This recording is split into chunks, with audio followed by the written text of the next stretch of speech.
পরীমনি বর্তমান সময়ের জনপ্রিয় নায়িকা।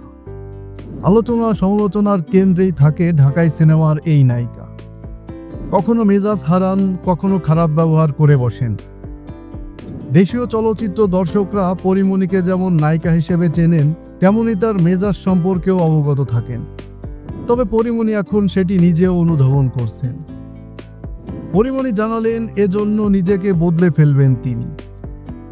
16 মে শুক্রবার বাইফা অ্যাওয়ার্ড অনুষ্ঠানে উপস্থিত ছিলেন পরীমনি। এ সময় গণমাধ্যমের মুখোমুখি হয়ে নানা কথা বলেন পরীমনি।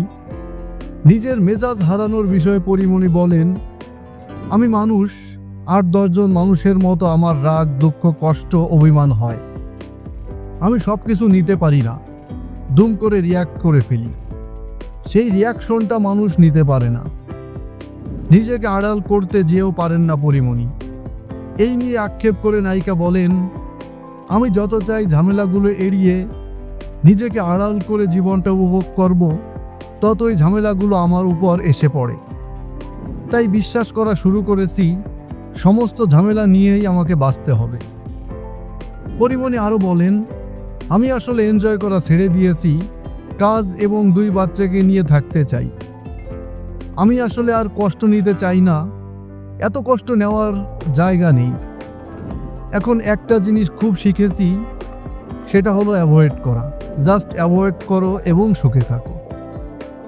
বাইফা অ্যাওয়ার্ড অনুষ্ঠানে সেরা অভিনেত্রী বিচারক বিভাগে পুরস্কার পেয়েছেন পরীমনি।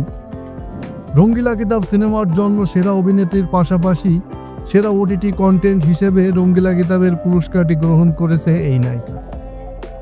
এরপর বাড়ি ফিরেই ছেলে পূর্ণকে নিয়ে হাস্যোজ্জ্বল মুহূর্তের কিছু ছবি তুলে সামাজিক যোগাযোগ মাধ্যমে নায়িকা লেখেন, আমার এই অর্জন আমার দর্শকদের জন্য উৎসর্গ করছি, এটা আপনাদের।